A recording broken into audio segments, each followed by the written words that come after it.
নমস্কার। আমার German homeo গ্রামীণ সেবা। আমি এখন মুকুটমণিপুর ড্যামের পাড়ে আছি, মুসিয়াড়া চেম্বারে।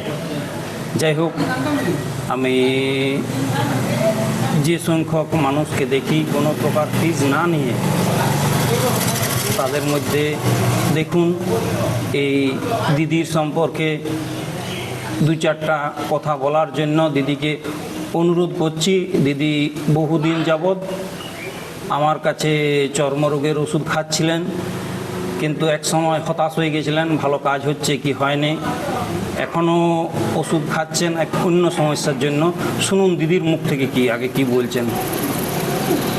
আমি বলছিলাম যে ডাক্তারবাবুর এখানে ওষুধ খাচ্ছি, কিন্তু সম্পূর্ণ ভালো না হলেও আমার অনেক ভালো কাজ হচ্ছে।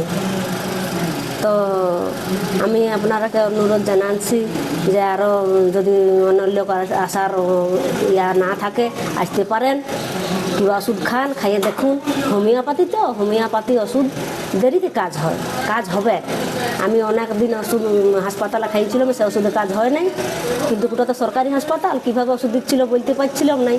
অনেক বাড়াবাড়ি হয়ে গেছিলো, দিয়ে সেখান থেকে বন্ধ করে এইখানে লোকের মুখে খবর পাইলাম, দিয়ে এলাম, খেয়েছি। তো অনেক আমার সুবিধা হয়েছে বা হচ্ছেও, সম্পূর্ণ এখনো ভালো হয় না, খাইতে হবে এখন খাচ্ছে। কিন্তু এবং যে সম্পূর্ণ ভালো হবে সেই ভালো হওয়ার আস্থা আমি দিচ্ছি। কিন্তু বর্তমানে অন্য সমস্যার জন্য পূর্বে কী ওষুধ দিয়েছিলাম সে সম্পর্কে একটু আলোচনা করি। এই চুলকানি ছিল ফুসকাপূর্ণ এবং স্নানে অনিচ্ছা ছিল অসংখ্য ছোট ছোট বিন্দু বিন্দু চর্মরোগ।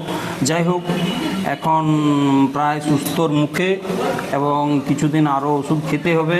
খেয়েছিল দিদি অনেক দিন মাঝখানে, যাই হোক কিছুদিন বন্ধ ছিল, আবার নতুন করে শুরু করেছে। এই ঔষধে সম্পূর্ণ সুস্থ হবে এবং শেষ ঔষধ দিয়েছিলাম আমি কেলি সালফার, এবং কেলি সালফারের এই কেলি আর্সের অমৃততুল্য ক্রিয়ায়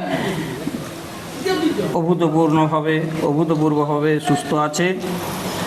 এবং এরপরে আরও কিছুদিন যাক, 2 মাস বাদে এর পরবর্তী ফলো আপ দেখাবো, কীভাবে কতটা কি উন্নতি হচ্ছে। সেই উন্নতির জন্য আমরা অপেক্ষায় রইলাম।